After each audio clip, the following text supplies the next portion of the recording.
Tired of drowning in spreadsheets and tax season stress? Let's untangle the confusion between QuickBooks Self-Employed and QuickBooks Online, so you can pick the perfect accounting sidekick. First step, QuickBooks Self-Employed. This is your go-to if you're a freelancer, independent contractor, or sole proprietor without employees. Think streamlined simplicity. Its core strengths are tracking income and expenses, estimating quarterly taxes, and separating business from personal finances. Notice the user-friendly dashboard. It's perfect for someone who needs to get in, get their stuff done, and get out.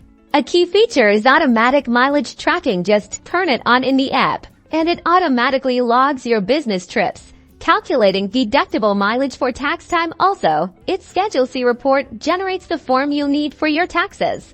Now, let's switch gears to QuickBooks Online. This is designed for small businesses, potentially with employees, or a need for more robust features. Here, you get more detailed reporting, inventory management, and the ability to handle payroll directly within the software. See the difference in the dashboard. It is a lot more complex than self-employed.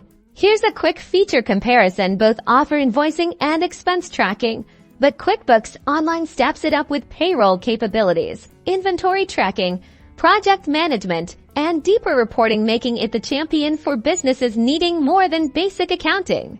So, which one is right for you? If you're a solo act needing simple income, expense, and tax tools, QuickBooks Self-Employed is your best bet. But if you're running a growing business with employees and complex needs, QuickBooks Online is your weapon of choice. Choose wisely and conquer your finances.